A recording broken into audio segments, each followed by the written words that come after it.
Hello friends, welcome to our YouTube channel let's learn from home. This is Dhirendra Singh Tiwari. So friends, current affairs की हमारी जो कड़ी चल रही थी उसमें आज हम बात करेंगे आईपीएल नीलामी पे। आप सबको पता है कि आईपीएल हर साल होता है। वर्ल्ड में क्रिकेट के जितने भी लीग हैं उनमें सबसे बड़ा लीग है हमारा इंडियन प्रीमियर लीग।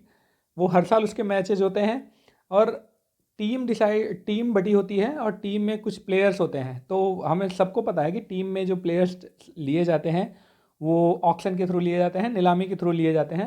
तो आज हम आईपीएल नीलामी के बारे में जानेंगे कि क्या होता है, कैसे होता है, प्लेयर्स कैसे सेलेक्ट किए जाते हैं, मतलब उसके बारे में ABCD जो भी चीज़ें होती हैं वो हम इसमें जानेंगे। सबसे पहले हम बात करते हैं कि इस बार आईपीएल की नीलामी जो है वो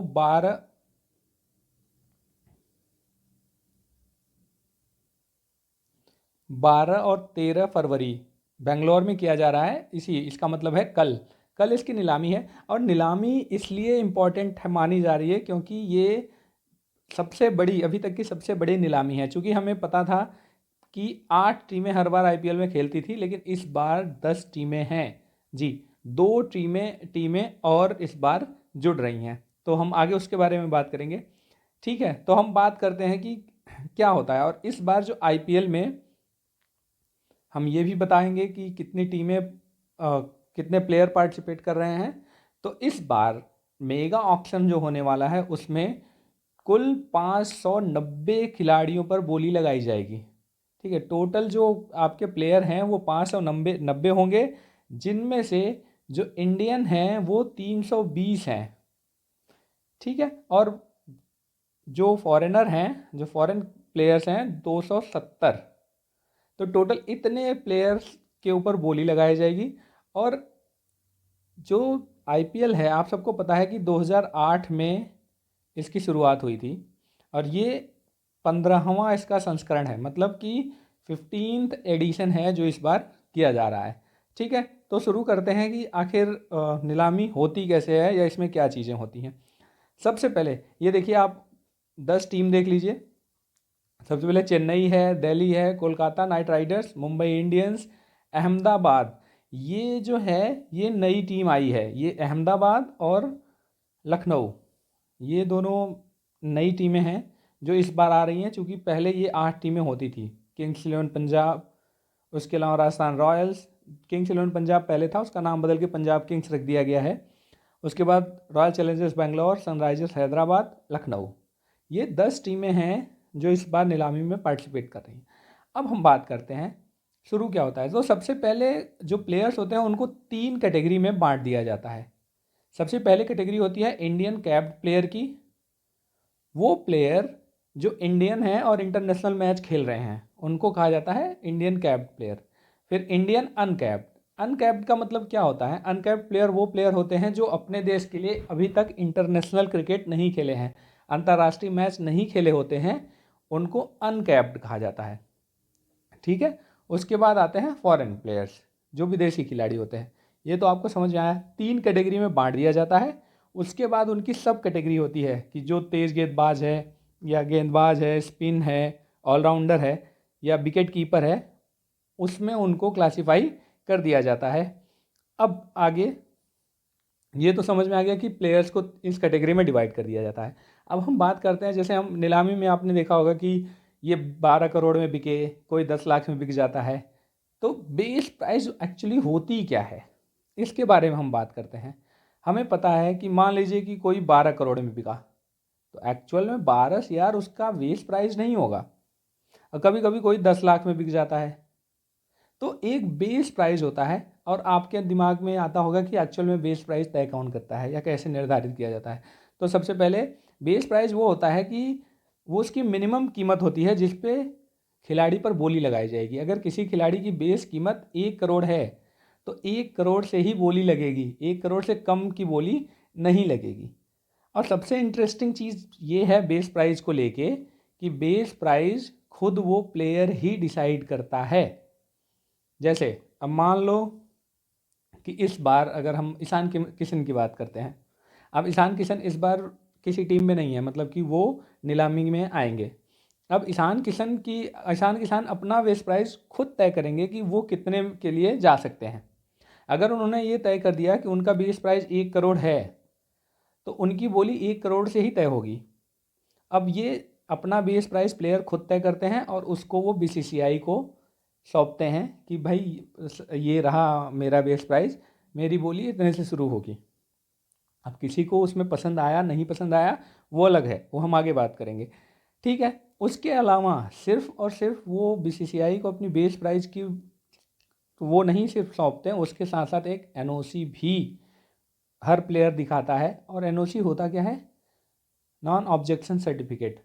इसका मतलब ये है, या नो ऑब्जेक्शन सर्टिफिकेट भी कहते हैं, इसका मतलब है कि जो भी खिलाड़ी आईपीएल में पार्टिसिपेट कर रहा है वो अपने बोर्ड से परमिशन लेगा कि उसे आईपीएल में खेलने की परमिशन है या नहीं है। क्योंकि जैसे हम बात करते हैं, मान लो जो प्लेयर संन्यास नहीं लिए हैं, जो रिटायर नहीं हैं, वो कुछ ऑस्ट्रेलिया के हैं, कुछ इंग्लैंड के हैं, कुछ न्यूजीलैंड के हैं। अब वो हर प्लेयर अपने क्रिकेट बोर्ड के संबंध मतलब एक क्रिकेट बोर्ड के अंदर बंधा होता है, एक एग्रीमेंट होता है। तो आपको उनसे एनओसी लेना पड़ेगा, उनसे नो ऑब्जेक्शन सर्टिफिकेट लेना पड़ेगा कि हाँ आप आईपीएल में खेल सकते हैं। तो वो भी बीसीसीआई को सौंपना पड़ता है अपने बेस प्राइस की उसके साथ, ठीक है। तो बेस प्राइस समझ में आ गया कि क्या होता है, कैसे तय होता है। उसके बाद आगे क्या होता है, अब तो ये समझ में आ गया। अब एक चीज़ और आती है कि टीम पर्स क्या होता है। प्लेयर्स का बेस प्राइस डिसाइड हो गया, अब कौन सी टीम कितने रुपए में खरीदी। कभी कभी हम बात करते हैं ना कि पंजाब के पास तो इस बार 70 करोड़ रुपए हैं, मुंबई के पास 50 करोड़ रुपए हैं। ये क्या होता है? तो टीम पर्स वो होता है जिसमें कोई भी फ्रेंचाइजी अपनी टीम बनाने में जितना खर्च करता है, अपने प्लेयर्स को खरीदने के लिए जितना पैसा उसके पास होता है टोटल, उसको टीम पर्स बोला जाता है। और ये पार्शियलिटी ना हो इसीलिए हर साल जब भी ऑक्शन होता है, हर टीम का जो पर्स होता है वो बिल्कुल इक्वल, बीसीसीआई बिल्कुल इक्वल तय करती है। जैसे इस बार 90 करोड़ है, इसका मतलब है कि हर टीम के पास शुरू में ही, जब ये हुआ कि इस सीज़न का आईपीएल शुरू होगा, आज ऑक्शन होने वाला है, तो अब नई टीम बनाओ, तो नई टीम बनाने के पहले ही सबके पर्स में बता दिया कि आप 90 करोड़ रुपए खर्च कर सकते हैं। हर टीम, ये 10 टीम 90 करोड़ रुपए खर्च कर सकती है। अब क्या होता है, अब इसमें जो भी रिटेन है प्लेयर, जो साइन मतलब जिनको साइन कर रहे हैं, उन सबका अमाउंट उसमें 90 करोड़ में ही आता है। जैसे कि मान लो कि मेरी टीम मुंबई इंडियंस की है। अब मुंबई इंडियंस, मुकेश अंबानी के पास 90 करोड़ रुपए हैं। अब उसमें से वो प्लेयर को रिटेन, जितने मान लो वो 4 प्लेयर को रिटेन कर रहे हैं, तो रिटेन प्लेयर को जितना पैसा दिया जा रहा है उतना पैसा इनके पर्स में से काट लिया जाएगा। फिर इन्होंने अलग से जितने को साइन किया, अगर वो एग्री हो गए कि ठीक है अब मैं आपको साइन कर रहा हूँ और आप एग्री हो गए मेरी टीम के साथ खेलने के लिए इतने रुपए में, नीलामी से पहले ही, तो वो अमाउंट भी उस पर्स में से काट लिया जाएगा। बाकी जो पैसा बचा, उतने पैसे में ही आप नीलामी में जा सकते हैं, उतना पैसा ही आप नीलामी में लेके जाएंगे। इसीलिए आप देखते हैं जब नीलामी होती है तो किसी के पास 70 करोड़ बचे होते हैं, किसी के पास 65 होते हैं, मतलब वेरी करता है ये अमाउंट, ठीक है। तो आप इस चीज़ को समझिए। उसके बाद क्या होता है, टीम पर्स आपको समझ में आ गया। अब हम बात कर रहे हैं ये रिटेन, जो हम बात कर रहे थे कि रिटेन किए हुए खिलाड़ी, होता ये है कि हर टीम से ये कहा जाता है कि भाई आप जो भी आपकी टीम थी, मेगा ऑक्शन से पहले जो आपकी टीम थी, उस टीम से आप 4 प्लेयर को रख सकते हैं अपने पास। 4 प्लेयर इस बार के लिए कहा गया है कि आईपीएल 2022 में मैक्सिमम 4 प्लेयर को आप रख सकते हैं। इन 4 प्लेयर में कौन कौन हो सकता है? ऐसा नहीं कि आप चारों इंडियन रख लो या चारों चारों फॉरेनर रख लो। आपको 4 इंडियंस हैं, मतलब 4 टोटल प्लेयर हैं, तो उसमें से 3 इंडियंस, एक फॉरेनर हो सकता है, या 2 फॉरेनर 2 इंडियंस हो सकते हैं। मतलब कि 3 इंडियन से ज़्यादा नहीं हो सकते, 2 फॉरेनर से ज़्यादा नहीं हो सकते, और 2 अनकैप्ड से ज़्यादा नहीं हो सकते। कम हो सकते हैं लेकिन ज़्यादा नहीं हो सकते। तो 4 प्लेयर आपको अपनी टीम में रखने हैं।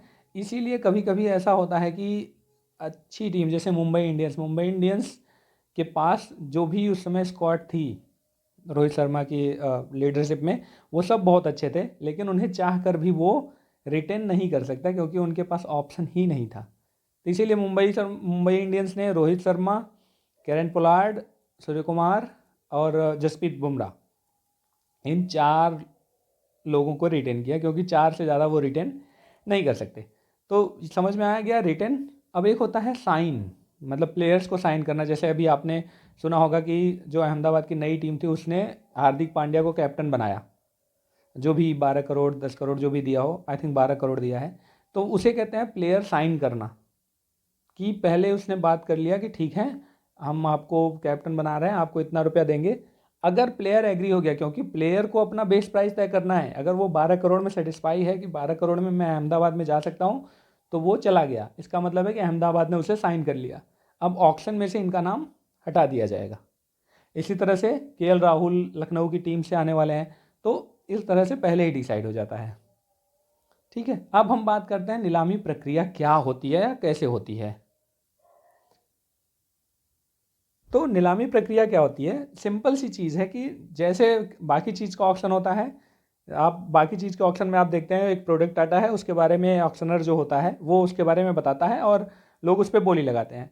तो उसी तरह से ये भी जो क्रिकेट की आईपीएल की नीलामी होती है वो भी एक बिल्कुल खुली प्रक्रिया होती है, जिसमें सभी टीमें हिस्सा ले सकती हैं और जिस भी खिलाड़ी को वो खरीदना चाहती हैं उस पर बोली लगा सकती हैं।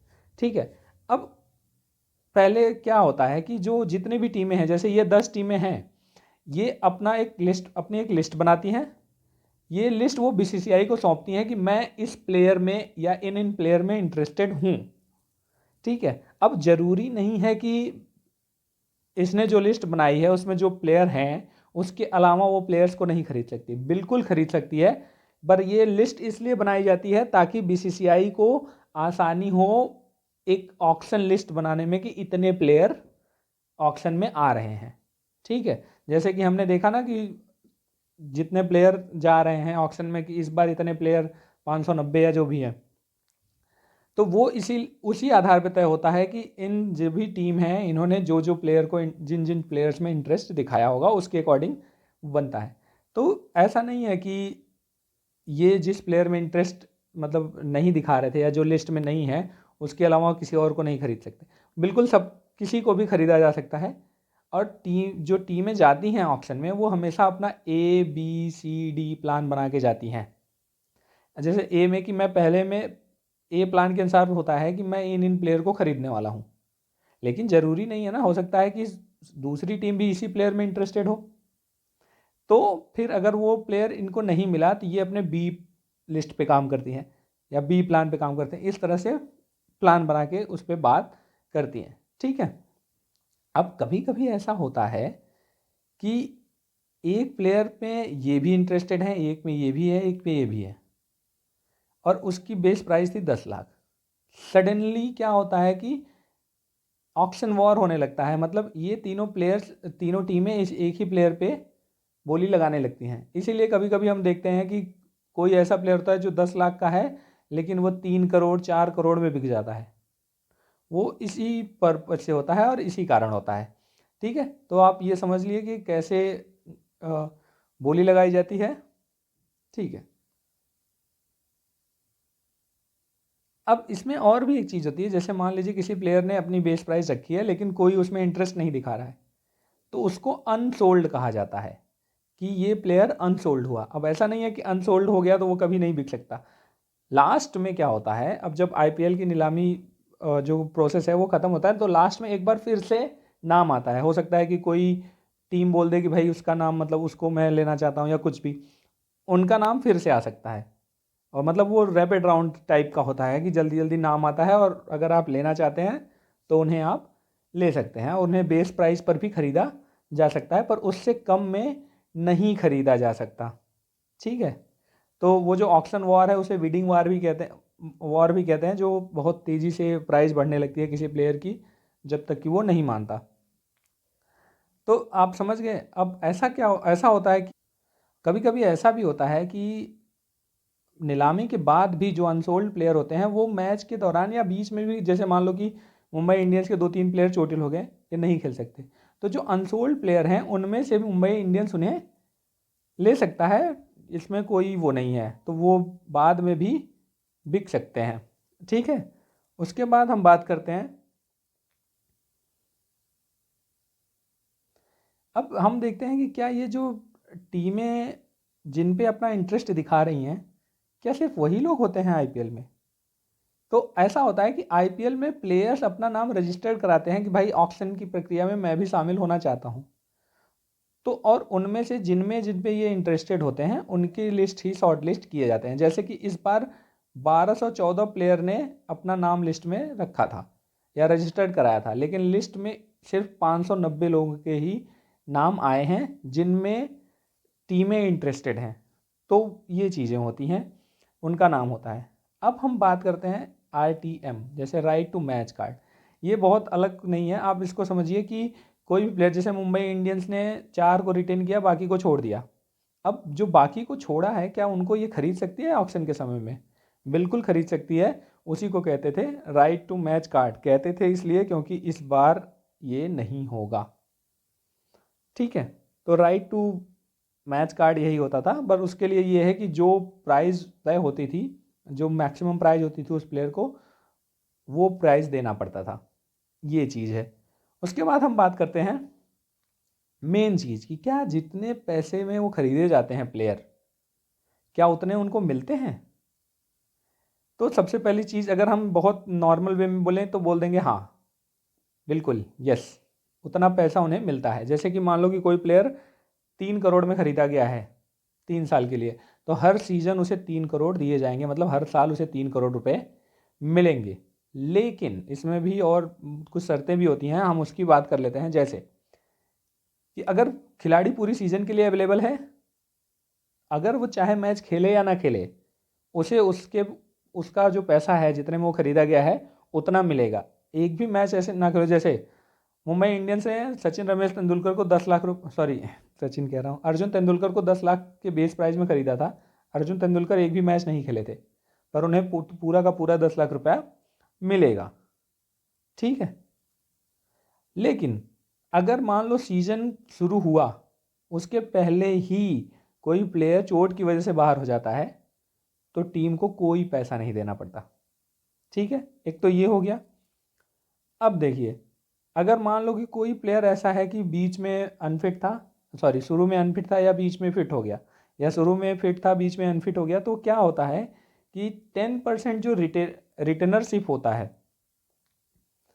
वो दिया जाता है कि भाई जितना टोटल पैसा है उसका 10% कि उसे रिटेन किया गया है उतना, और जितना मैच अवेलेबल है, जितने मैच में वो अवेलेबल है, उसके हिसाब से उसको दे दिया जाता है।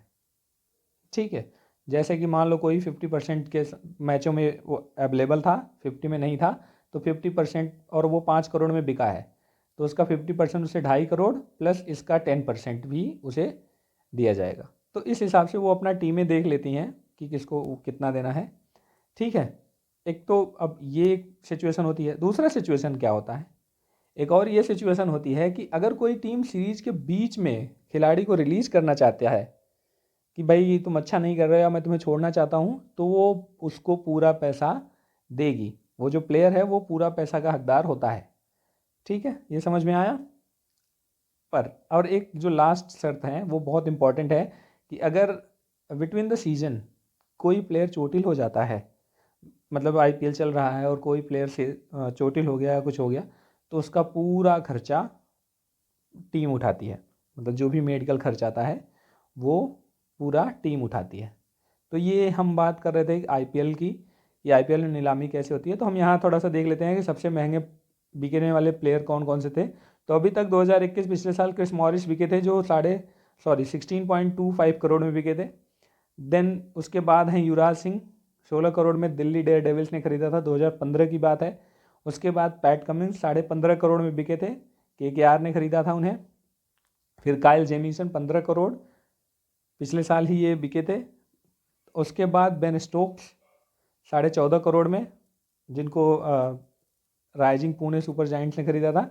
देन ग्लेन मैक्सवेल और युवराज सिंह ऐसे ही एक इकलौते प्लेयर हैं जिनको 2 बार सबसे हाई प्राइस पे खरीदा गया है। ठीक है, और इस बार अब कल होने वाला है, तो उसमें हम देखते हैं कि क्या होने वाला है या कैसे वो होंगे। तो आई होप आपको ये अच्छा लगा होगा। प्लीज़ आप सब्सक्राइब कीजिए चैनल को और शेयर कीजिए, ताकि और सबसे बड़ी बात है लाइक कीजिए। Thank you so much, keep watching.